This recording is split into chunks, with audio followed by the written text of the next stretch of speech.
So over the next couple of videos, we're going to explore the periodic trends. The periodic table is arranged in a very specific way for a lot of different reasons, right? So we can pick out trends in some physical and chemical properties of atoms that occur within the periodic table because of the way things are grouped. Okay, and the first of these that we're going to talk about is one that we've already kind of explored in the class a little bit. Okay, and that is ionization energy. Okay, so as you may remember, ionization energy we show as IE. Okay, and I'm specifically going to say IE1 here, meaning ionization energy number 1. So this is the amount of energy it takes to remove an electron from an atom. Okay, so let's just say we have a generic atom here, right? So this atom, the idea is there's a reaction that happens that requires energy. We create a cation, a new atom with a positive charge, and we've removed an electron. Okay, and in the context of our energy diagrams we've explored, right? So we have an electron sitting in an atom here, right? And it's interacting with a certain amount of potential energy, and we know these potential energies are negative. So the idea is that it's the amount of energy it takes to completely remove this electron, or to move it all the way up to the energy level where the potential energy is equal to 0. So we need to give this atom enough energy to move this electron all the way up. So the electron now is situating at or above the E equals 0 level. Okay, this requires energy, so ionization energies are positive. You have to break the Coulombic interaction, or the charge-charge interaction between an electron and the nucleus of the atom. Okay, so we can use our understanding of Coulomb's law to explain this trend in a very large way. Okay, just as a reminder, right? So Coulomb's law tells us that the potential energy between two charged particles is related to the charge on one of the particles times the charge on another particle divided by the distance between them. So the closer these two atoms are together, the more negative the potential energy will be, and the more positive the nucleus is, the more negative this potential energy will be, right? So there are two big factors.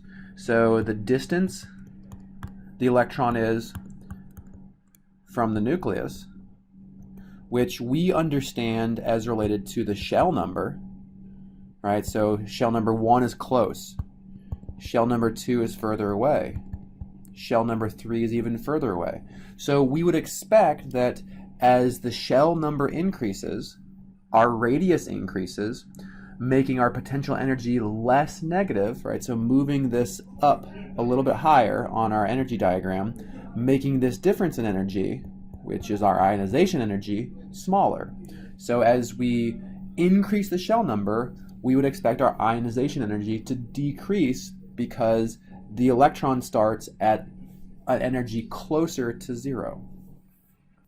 The other variable here is the charge of the nucleus, which we know comes from the number of protons. So as the number of protons increases, right? So as the number of protons increase, we would see Q1 getting bigger, making the potential energy more negative. So in this case, we would actually be decreasing, right? So as the atomic number increases, we would be decreasing the potential energy, making the ionization energy larger. Okay, so increasing the radius, increasing the shell number, we would expect to decrease ionization energy, but increasing the atomic number, we would expect to increase.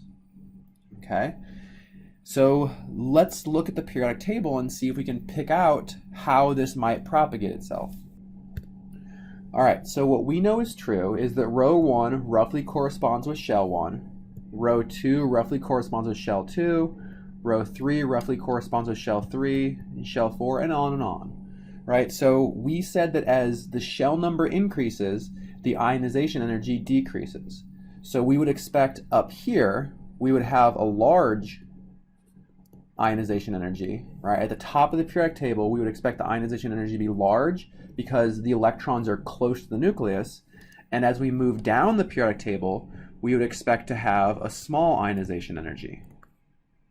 Okay, so up high, the ionization energy is big, and the lower you are in the periodic table, the further away from the nucleus you are, and that makes the ionization energy smaller. Okay, let's think about moving from left to right. So let's say within the third shell, right? Let's say the electrons in the shell are all roughly the same distance from the nucleus. The difference between sodium and magnesium here, right, is that sodium has 11 protons and magnesium has 12 protons. So we would expect the electrons in magnesium to interact with the nucleus more strongly, having a more negative potential energy.